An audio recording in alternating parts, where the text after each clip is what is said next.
For Creamer Media's Polity, I'm Shannon de Rehove. I'm with Norton Rose South Africa tax consultant Trevor Batiste to discuss the business opportunities in climate change. Welcome, Trevor. Many believe that climate could be a business of the future. How can businesses position themselves to make money out of climate change initiatives? Hi, Shannon. Climate change is the business of the future. It is the next commodity of opportunity that will derive great value in the near future. Now, there are a lot of opportunities that once you actually start thinking about what is available and what could come in the future, there's a lot of such opportunities available to businesses to make money out of climate change. But I'd like to actually sort of split these up into 6 key areas that I think is great initiatives for businesses to sort of make use of this opportunity. The first of these is the fact that current businesses will probably have to change their current business models.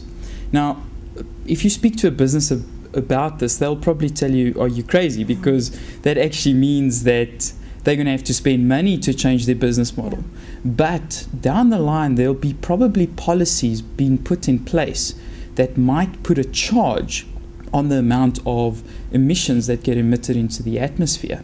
Or there might be limits being placed on the amount of emissions that would be put into the atmosphere. And this charge will obviously affect their bottom line. So changing their models of current business might become quite crucial. The second one that I'd like to identify is the actual entrepreneurship and innovation of technology that will come with allowing, or how can I say, making businesses achieve their objectives of either changing their models, but with this comes new business innovation because of the new technology. The third is in a form of actual investments into renewable energies, but as well as clean development mechanism projects. The fourth is more a secondary market, if I can call it as such, and it relates to platforms that get created either in the form of certain climate funds or in the likes of a platform of a stock exchange where certain carbon credits that will derive value get traded in between, because certain limits will get placed on the amount of emissions that get emitted into the atmosphere. The fifth is the services industry and how the services industry will be able to play its part in all of these key roles. And the last one that I'd like to mention is carbon farming. Now, what exactly is carbon farming, and how can farmers, forest growers and landowners generate revenue through this? It is a carbon set-off scheme, if I can call it that, that allows certain abatement activities in the land sector to generate carbon credits. And these carbon credits will be able to be utilized in the domestic and international compliance as well as voluntary carbon markets.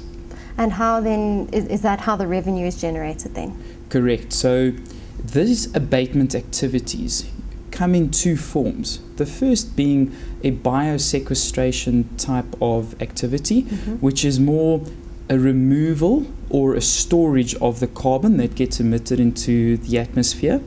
And the second abatement activity or sort of area of these activities is in the form of emissions avoidance, which sort of relates exactly to agricultural activities. And this can come in various ways, in vegetation, in animals, and in the waste farming. Is South Africa well positioned to launch a carbon farming program, and what obstacles stand in the way? Most definitely. The obstacles that do stand in the way is that I was actually speaking to Norton Rose Australia in the week, and Australia has just last month actually released their legislation relating to carbon farming initiatives.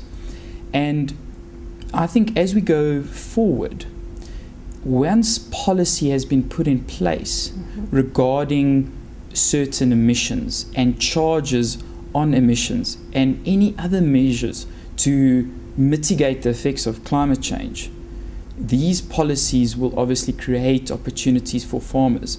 And once those policies are put in place, I think then awareness will also come about. And those are probably, I won't call them obstacles, but that is what is lying in the very near future. And this will allow the opportunities for farmers, forest growers and landowners. You note that in terms of the New Companies Act, South African companies are obliged to promote compliance with the Bill of Rights. Do you think South African companies are aware of this and are taking forward the letter and spirit of the law? Now, the Bill of Rights also contains that there needs to be commitment regarding the prevention of pollution, the promotion of conservation, and also the securing certain ecological sustainable development. Now, businesses, it's become very important for businesses to communicate to stakeholders their sustainability reporting. And this is where it will become more and more crucial for businesses to make sure that they are aware of it and that they are also sort of not just communicating it, but also putting actions in place in order to comply with this. Now finally, what would you like to see come out of the COP17 meeting in Durban at the end of the year? Climate change is inevitable. It affects businesses, countries, humankind as we know it.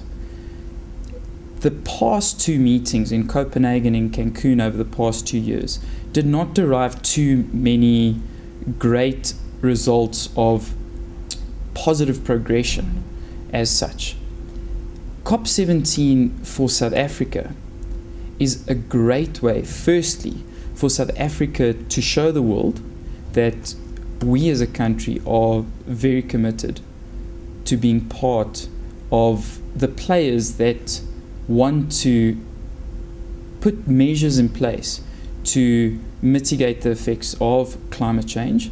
But it's also a great opportunity for South Africa to create that platform for all the countries that will be coming to South Africa for this conference, to not just create this platform, but to push countries to actually make very concerted commitments to mitigating climate change. Well, thank you very much. We hope that those things do come about. Thank you very much, Shannon.